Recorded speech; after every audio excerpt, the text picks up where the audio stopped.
এখানে হচ্ছে এআই এর মধ্যে একটা সাউন্ড ক্লাউড তৈরি করা হয়েছে, এটা একটা অ্যাপস।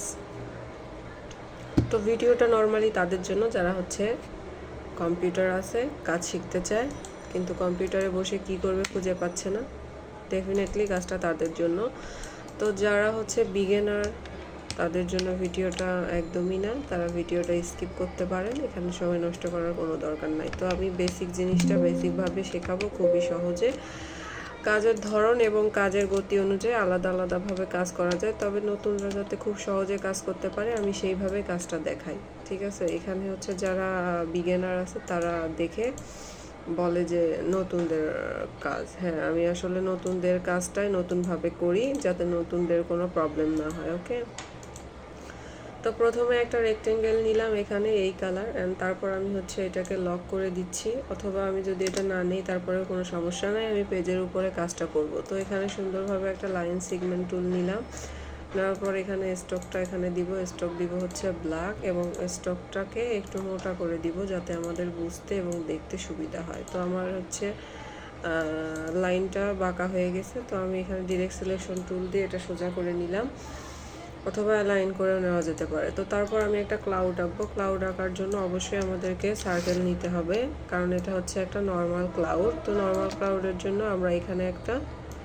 সার্কেল নিয়ে নিব, অ্যান্ড এইটাকে অল্টা প্রেস করে আপনার নিজেদের ইচ্ছা মতো যেরকম ইচ্ছা আপনার মনের মাধুরী মিশিয়ে একটা ক্লাউড এখানে ড্রয়িং করে নেবেন। ওকে, তো আমি এখানে আমার মতো একটা ক্লাউড করছি, এখানে হচ্ছে বিষয়টা হলো বুঝলেই এনাফ। ওকে,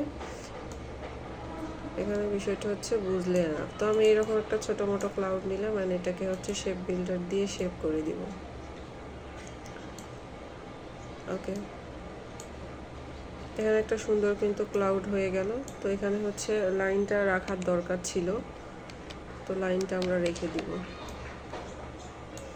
তো এই পর্যন্ত ক্লাউডটা নিয়ে আসবো এবং এক্সট্রা এলিমেন্টগুলো এগুলো হচ্ছে ডিলিট করবো, আর যেগুলো ডিলিট হবে না সেগুলো কি করব, যারা ইতিমধ্যে আমার ভিডিও দেখে তারা কিন্তু জানে এই সিম্পল ওয়ার্কগুলো কিভাবে করা যায়। তো এখানে অলটা প্রেস করে হচ্ছে এগুলাকে রিমুভ করে দেওয়া যায়। ওকে, অথবা এমনিতেই সিলেক্ট করে কিন্তু রিমুভ করে দেওয়া যায়, কারণ হচ্ছে শেপ বিল্ডার ইউজ করলে এমনিতেই সবগুলা ডিভাইডেড হয়ে যায়।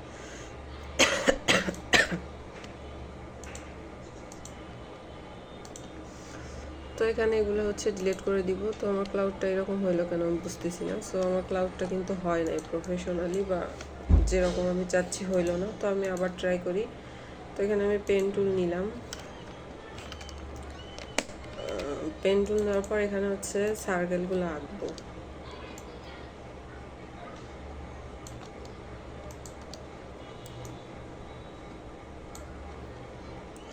প্রথমে মাঝ বরাবর একটা সার্কেল দিয়ে দেই, তাহলে বুঝতে সুবিধা হবে, এবং মাপেরও একটা বিষয় আছে, তাহলে মাপটাও ঠিক হয়ে যাবে। আমি অলটা প্রেস করে এখানে মাঝ বরাবর একটা সার্কেল দিয়ে দিলাম।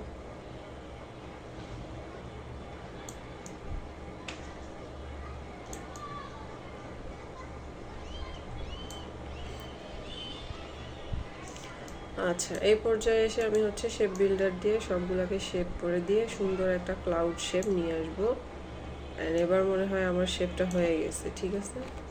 তো তারপর এক্সট্রা এলিমেন্টগুলো আমি অলটা প্রেস করে হচ্ছে ডিলিট করে দিব, অথবা এমনিতেই রিমুভ করে দিতে পারি, ঠিক আছে। এখানে হচ্ছে শেপ ইউজ করলেই কিন্তু সবগুলো আপনার ডিভাইডেড হয়ে যাবে।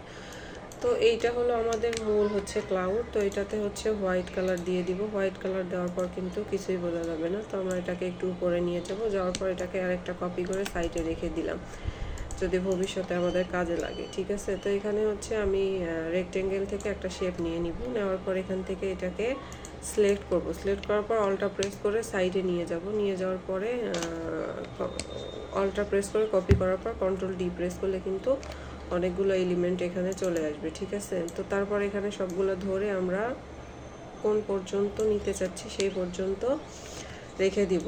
তো আর একটু চাপাচাপি করে দিচ্ছি বোঝার সুবিধাতে। তো ডিজাইনটা হচ্ছে আপনার কাছে, আপনি যেভাবে চান সেভাবে ডিজাইন করবেন। তো আমি যেমন চাচ্ছি আমি কিন্তু সেই রকম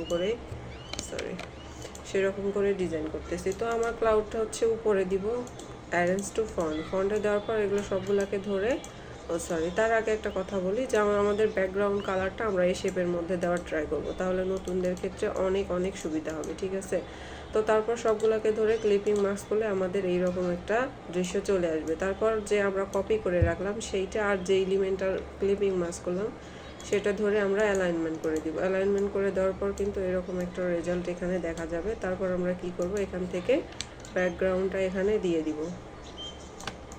তো ব্যাকগ্রাউন্ড দেওয়ার পর কিন্তু সুন্দরভাবে আমাদের কাজটা সেট হয়ে গেল। এবার একটা টেক্সট নিয়ে এখানে সাউন্ড ক্লাউড লিখে দিব। ঠিক আছে, তো এটা হচ্ছে একটা অ্যাপস। তো যারা যারা অ্যাপসটা চেনেন না খুবই ভালো, আর যারা চেনেন তাও খুবই ভালো। তো এইরকম করে কিন্তু আপনি ক্লিপিং মাস্কের কাজটা করতে পারেন। ঠিক আছে, এখানে মূলত আমি যেটা শেখাইতে চাচ্ছি সেটা হচ্ছে আপনি কিভাবে বিভিন্ন শেপের মধ্যে ক্লিপিং মাস্কগুলো করবেন। ঠিক আছে, যারা নতুন আছেন তারা এখনই কম্পিউটার খুলে ভিডিওটা দেখে দেখে ট্রাই করেন। ওকে, থ্যাংক ইউ।